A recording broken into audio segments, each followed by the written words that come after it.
Bien, Milei en el país de los sueldos bajos. Ayer hubo muchas reuniones.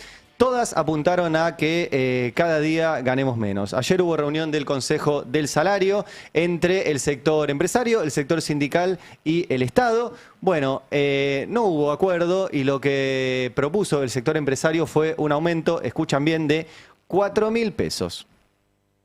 4.000 pesos en un mes, que ahora vamos a repasar a dónde estamos. Por el otro lado, ayer hubo reunión del Consejo de Mayo, que es este espacio que ha creado Milei supuestamente para aquellos que quieran acompañar sus iniciativas y desde donde van a surgir los apoyos, según el gobierno, a la reforma laboral, que también apunta a bajarnos los salarios. Y ahí estuvo Gerardo Martínez. Gerardo Martínez es el representante de, supuestamente, el sector laboral, del sector del trabajo en ese Consejo de Mayo. Es el secretario general de la UOCRA, ¿sí? El sindicato de la construcción. Y ayer cuando salió de la reunión dijo esto.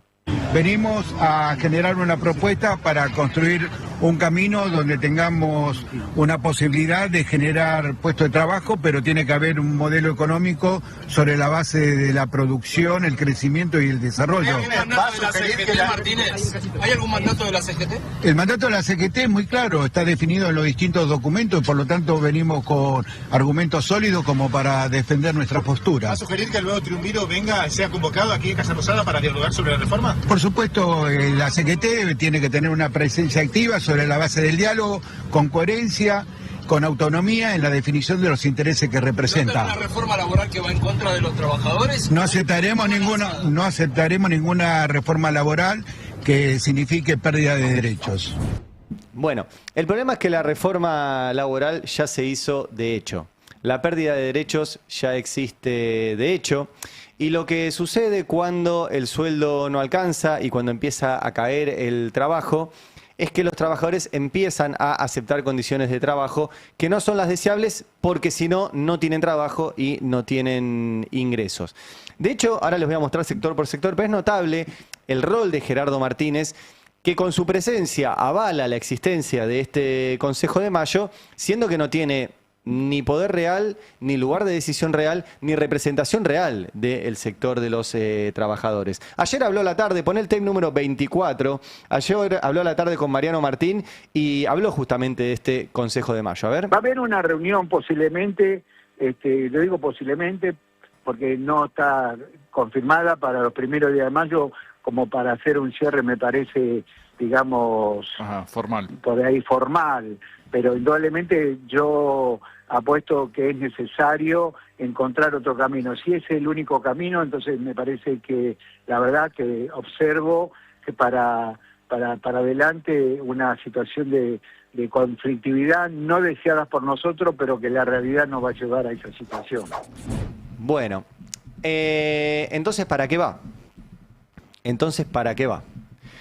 Quiero mostrarles, ya los hemos visto, pero quiero mostrarles algunos datos del CEPA, que ha hecho un estudio sobre la cantidad de puestos de trabajo que se perdieron. Por eso la reforma laboral, que vamos a ver cómo empeora todo esto, porque plantea la existencia de un banco de horas, la posibilidad de la retroactividad de los convenios laborales, la eliminación de la irrenunciabilidad de derechos, todo un montón de cosas que andan dando vueltas. Veremos qué es lo que ponen efectivamente en la letra chica, pero ya produjo un montón de efectos la política económica de Milei. Por ejemplo, mostremos la cantidad de trabajadores registrados que se perdieron. No se perdieron, pero las cosas se pierden, que los despidieron, que los echaron de su laburo desde que asumió el gobierno de Milei en diciembre de 2023. Y el dato llega hasta agosto, ¿sí? Es el dato oficial, 276.624 trabajadores registrados menos. 276.624 trabajadores menos. Registrados. Imagínense el resto de los sectores donde no están registrados. Pero además es interesante hacer un poquito de zoom sobre los sectores. Vamos, si les parece, a la placa donde se ven los sectores donde fueron esos despidos, porque ese señor que va a las reuniones con el gobierno, que es Gerardo Martínez, representa al sector de la construcción. Bueno, la construcción, si podemos mostrar ahí, es el sector que más trabajadores perdió del sector privado. El sector que más perdió es el sector público, ¿sí? Administración pública, defensa y seguridad, 86.982 trabajadores menos. Y lo sigue la construcción con 76.292. ¿Por qué es importante? No solo porque su representante es el que avala al gobierno en el Consejo de Mayo y está sentado ahí, sino porque la construcción genera un montón de economía alrededor que también se está cayendo y que no se va a ver reflejada en ese número. De los kiosquitos, de los proveedores, de un montón de cosas que están alrededor de la construcción y que también se cayeron. Y eso se refleja, por ejemplo, en el tercer sector que más cayó, que es transporte, porque hay menos cosas para transportar. Y en el cuarto sector que más cayó, que es industria, porque se hacen menos cosas. Esto es el mapa de una reforma laboral que ya arrancó. Ya arrancó, lo que quieren es consolidar esto. Y consolidar una situación que tiende a cero. Porque lo que sucede cuando todo el tiempo haces competir a los trabajadores de forma individual para ver quién acepta menos condiciones laborales en un país donde cada vez hay menos laburo, es que el que viene atrás tuyo va a decir yo acepto menos que el que entró adelante mío. Eso, discúlpenme, pero tiende a cero. Alguien me dirá, estás exagerando, nadie va a aceptar cero. No, ya sé que nadie va a aceptar cero. Digo, tiende a cero. Tiende a cero significa que tira para abajo. Y ayer, en este contexto, fue la reunión del Consejo del Salario. Bueno, hay un informe que lo hace sistemáticamente el Centro Cifra de la CTA. Y ese informe muestra qué pasó con el poder adquisitivo del salario mínimo vital y móvil. Ustedes saben que el poder adquisitivo es tu salario real, es para qué te alcanza. Siempre es el número que tenés que ver. ¿Por qué? Porque si vos cobrás siempre, vamos a poner el mismo ejemplo, cobrás 100 pesos y el litro de leche vale 25 mangos, bueno, significa que con tu salario te podés comprar 4 litros de leche. Si vos pasás a cobrar 150 pesos, decís, wow, me aumentó el salario un 50%. Ahora, si el litro de leche pasó a costar 50 pesos, con ese salario pasás a comprar 3 litros de leche y comprabas 4. Entonces, en realidad te bajó el salario.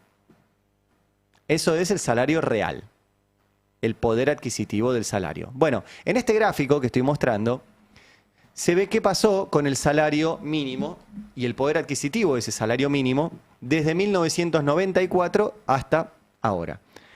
El salario mínimo hoy está en 322.000 pesos. 322.000 pesos. Ayer, en esta reunión donde participaron representantes del sindicalismo y representantes del empresariado, el empresariado ofreció un aumento de 4.000 pesos. 4.000 pesos. Según se acuerdan, el quilombo con Ricardo Darín, que decía que no alcanza para pedir una docena de empanadas y hablaba de las empanadas de mi gusto. Son caras las empanadas de mi gusto, salen 4.000 pesos cada una más o menos. O sea, ofrecieron una empanada de aumento. Una empanada de aumento. La CGT pidió un poco más, pidió elevarlo de 522.000 a 512.000 y 553.000 en abril del año que viene. La CTA autónoma pidió que elevarlo a 736.000 para ahora. No hubo acuerdo, lo va a terminar laudando el gobierno y por cómo viene siendo, no va a ser bueno. Pero este gráfico, quiero que se queden con este gráfico porque es muy interesante. Este gráfico muestra, les repito, la evolución del poder adquisitivo. No importa el número, importa cuánto podías comprar. Bueno, en la época donde tuvimos algo similar a lo de ahora en términos de modelo económico, que era dólar barato e inflación cero. ¿Cuándo hubo eso? En los 90. Plan de convertibilidad, el 1 a 1 e inflación cero. Veníamos de una hiperinflación, un plan de estabilización, la forma de frenarla, etcétera, inflación cero. Bueno, si ustedes ven el gráfico, y a los que no lo ven se los cuento, todos esos años que van del 94 al 2001, el poder adquisitivo del salario mínimo se mantuvo estable e incluso bajó un poquito. Se mantuvo estable y bajó un poquito. ¿Qué significa esto? Que no hubo puja distributiva. Que no hubo mejora. Y quienes recuerdan esos años, y quienes no lo recuerdan pueden ir a la estadística, fueron años de aumento del desempleo, aumento de la pobreza, cierre de empresas, aumento de la indigencia, destrucción de la industria. Todo con dólar barato e inflación cero. Por eso, celebrar el dólar barato e inflación cero no es una buena idea. Porque cuando tuvimos eso, no anduvo bien la cosa. Y el poder adquisitivo del salario no aumentó. Y de hecho, todo explotó en el 2001, donde no hubo inflación. Y reventó. El gráfico este muestra después una subida bastante pronunciada del poder adquisitivo del salario hasta 2012, que son los gobiernos kirchneristas. Asume, bueno, primero Duhalde, después Néstor Kirchner, después Cristina, 2 veces. Y el poder adquisitivo del salario real sube y sube y sube y sube y sube hasta el 2012. Ahí tenés la reelección con el 54%. Y a partir del 2012 baja. ¿Baja mucho? No, baja. ¿Sí? Baja casi 10 puntos el poder adquisitivo entre el 2012 y el 2015. ¿Qué pierde las elecciones el peronismo? ¿Qué pierde? Con una baja de 9 puntos exactamente, de 109 de base 100 a 100. A partir de ahí, este gráfico, repito, es muy interesante para ver qué pasa después políticamente. Asume Macri. Y con Macri también el poder adquisitivo del salario baja, pero mucho más rápido. Lo baja 25 puntos. Y Macri pierde las elecciones. Y gana de vuelta el peronismo. ¿Y qué pasa? También cae. Cae primero por la pandemia, explicable, y después se queda quieto el poder adquisitivo. No mejora el poder adquisitivo de los salarios durante el gobierno peronista, que era un poco la promesa. ¿Y qué pasa? Pierde las elecciones. Y lo agarra Milei. Y en menos de 2 años tiene una caída de casi 20 puntos. O sea, lo que Macri hizo en 4 años, Milei lo hizo ya en 2, partiendo incluso de una base mucho más baja. Y por eso estamos hoy en el peor salario mínimo de los últimos 30 años. Esa es la situación del salario. Por eso, repito, gobierno que baja salarios, gobierno que pierde elecciones presidenciales. Por lo menos en esta secuencia se ve. Cuando subían los salarios, se ganaban las elecciones. Cuando bajaban los salarios, se perdieron las elecciones. Y Milei los está dejando en el subsuelo. Hay más de este informe de cifra que está bueno, que muestra la evolución mensual del poder adquisitivo del salario desde que asumió Milei. Bueno, tomando como base 100 noviembre del 2019, que es cuando asumió el gobierno peronista lo bajó a 84, o sea, 16 puntos. Y desde que asumió Milei, ya cayó 35 puntos más.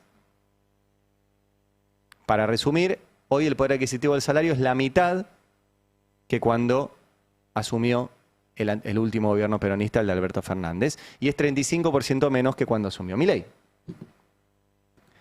Vamos a otro gráfico de este informe, que es el poder adquisitivo desde noviembre del 2015, que es lo que dejó Cristina, a hoy. Bueno, para resumírselo, hoy con el salario mínimo compras la mitad de las cosas que las que comprabas cuando se fue Cristina de la presidencia. La mitad. Menos incluso, pues está en 322 y el dato de noviembre del 2015 te da 757. Pero para resumírselos, hoy con el salario mínimo compras menos de la mitad de las cosas que comprabas cuando se fue Cristina de la presidencia. Y el último, que también es un gráfico importante, es el salario mínimo, cuánto te alcanza para la canasta básica alimentaria y cuánto te alcanza para la canasta básica total. O sea, cobrando el salario mínimo, ¿cuánto cubrís de la canasta de pobreza y de la de indigencia? Bueno, en noviembre del 2015, con un salario mínimo, te alcanzaba casi para una canasta y media de indigencia. O sea, el salario mínimo te sacaba de la indigencia. Y te sobraba para salir de la indigencia. Y con el salario mínimo te alcanzaba para el 60% de la canasta de pobreza. Siempre hay que ver las cosas, repito, en relación, no importa el número, importa para qué te alcanzaba.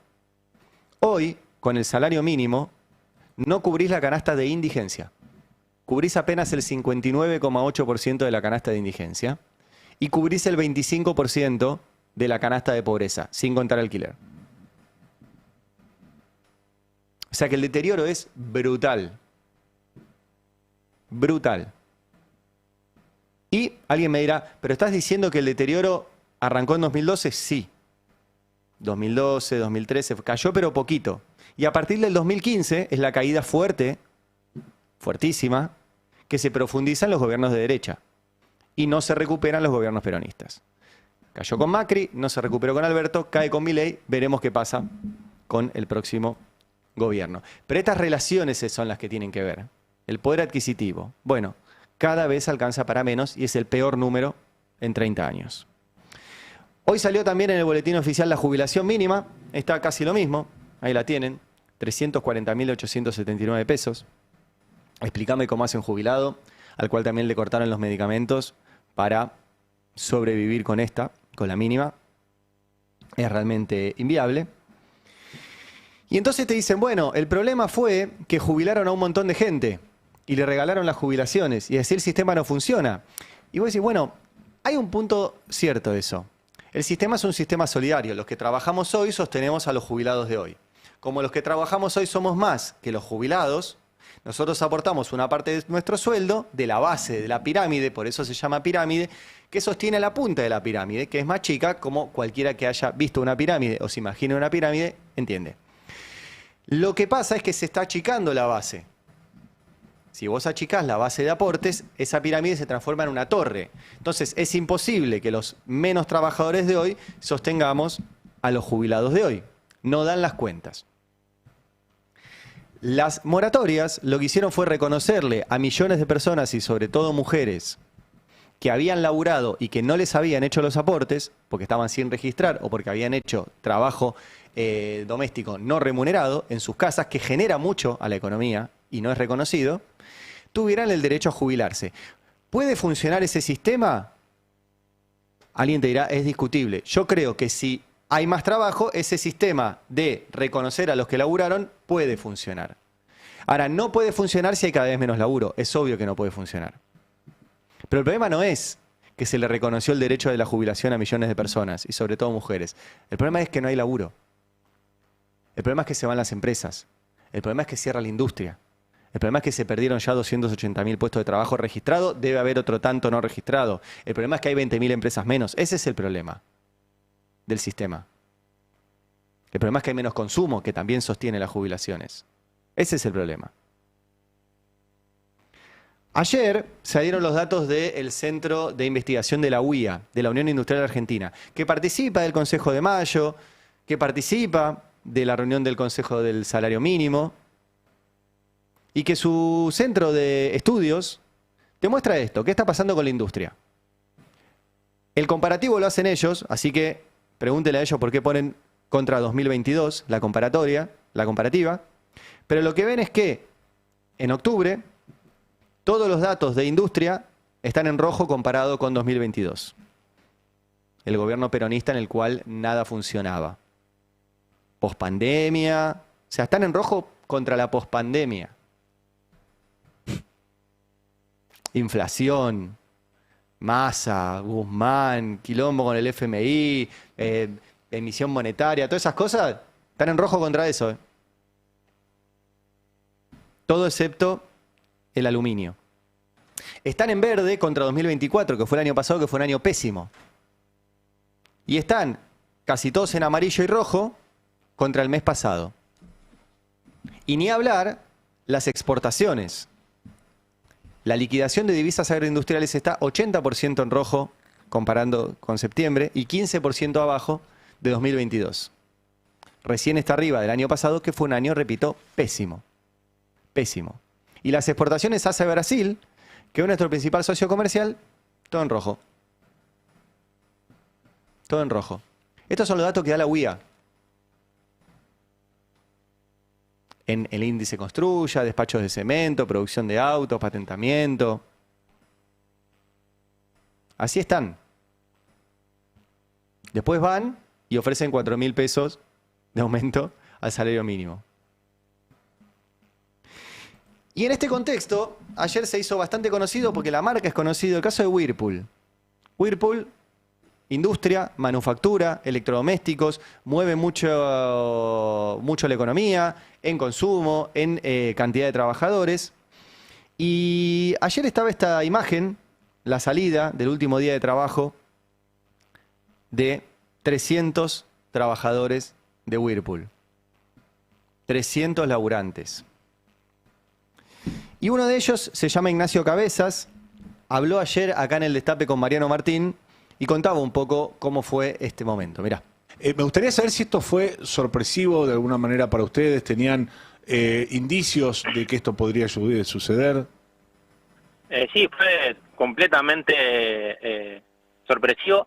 La verdad, nosotros ya, bueno, la mayoría llevamos más de 3 años trabajando ahí, entonces, y nos veíamos como posibilidad, nos veíamos venir una suspensión temporal hasta que se acomode un poco la empresa, pero no nos veíamos venir para nada un cierre masivo. Ese era uno de los trabajadores de Whirlpool que habló ayer con Mariano Martín. ¿Y por qué pasó esto?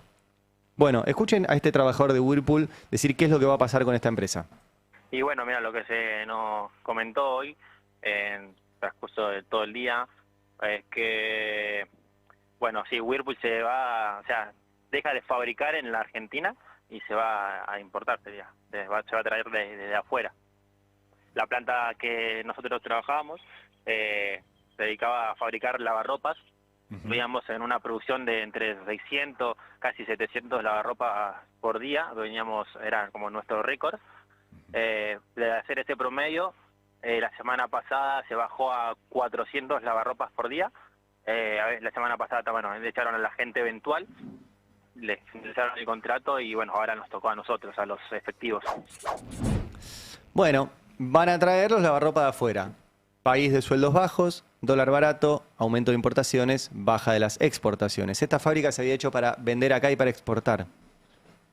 Cuando exportamos productos manufacturados, es mucho mejor que exportar productos agrícolas, que también lo tenemos que hacer. Pero es mucho más cara la tonelada de lavarropas que la tonelada de soja. Que le queda mucho más al país cuando exporta lavarropas que cuando exporta soja. ¿Tenemos que exportar soja? Sí. Pero tenemos que exportar lavarropas también. Bueno, ahora vamos a importar lavarropas. Y lo contaba, incluso, vamos a saltearnos porque les quería pasar también casos de Essen, de las ollas Essen, históricas de acá, también despedidos en Essen, trabajadores de Georgalos, también una firma histórica de alimentos y etcétera, también con suspensiones y reducción de personal.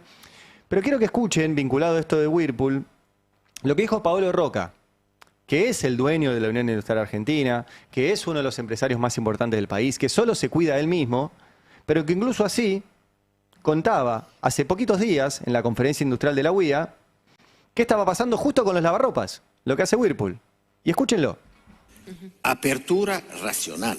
Apertura racional implica política industrial, entender en qué cadena de valor hay que apoyar, en qué cadena de valor aceptamos, de hecho, un rol distinto. Hago un ejemplo. Lavarropa. En lavarropa, el año pasado íbamos importando 5.000 lavarropa por mes. En los 9 meses del 2025, el nivel de importación mensual es de 87.000. Okay. Nosotros lo vemos, digo, lavarropa, heladera, de 10.000 a 80.000. En un año, ¿qué está pasando? Que los clientes, no quiero hablar de mi sector, pero es un sector donde toda la cadena de valor en definitiva toca los bienes de consumo durable, tiene decisiones que tomar. ¿Produjo y doy valor agregado o cierro? Bueno, se ve que tenía buena info Paolo Roca porque produzco y genero valor agregado o cierro. Como dicen ahora, 3 doritos después, van a importar los lavarropas en lugar de hacerlos acá. Y es interesante, y ahora cierro con esto porque ya está aquí en el estudio Ofelia Fernández, en esto del fanatismo con Donald Trump, que tiene Milei, que dice, bueno, voy a hacer todo lo que me diga Donald Trump, me voy a someter a lo que diga Donald Trump, pero le falta la parte voy a copiar lo que hace Donald Trump. Que sería bueno, porque acá la producción encontró algo que yo no tenía en mente, que es Donald Trump hablando de Whirlpool, de la misma empresa y que también tenía problemas en Estados Unidos, porque estaban produciendo y les estaban entrando productos importados. ¿Y qué hizo Trump? ¿Hizo lo que hace Milei, que es que se caiga la industria, o salvó a Whirlpool? Mirá. Dice, el deber de un presidente es poner a los ciudadanos en su lugar. Por eso mi administración jura 2 reglas simples pero cruciales. Comprar americano y contratar americano. Durante 8 años, Whirlpool le rogó a la administración Obama-Biden, que no hizo nada, que protegiera a los trabajadores americanos del flagrante vertido de lavadoras y secadoras extranjeras. Pero sus gritos de ayuda cayeron en oídos sordos. No viste ninguna acción. No actuaron, no les importó y nunca lo harán. Porque hace 4 o 5 años este lugar era un desastre. Pero esta vez había una gran diferencia. En lugar de una administración que vendió a los trabajadores americanos y vendió su compañía y no le pudo importar menos, finalmente tuvo un presidente que defendió al trabajador americano. El 23 de enero de 2018, en mi escritorio de la oficina Oval, firmé con orgullo la orden de imponer un arancel del 50% a todas las lavadoras fabricadas en el extranjero. Bueno, acá Whirlpool despedió a 300 trabajadores ayer. ¿Qué va a ser? 9 de la mañana.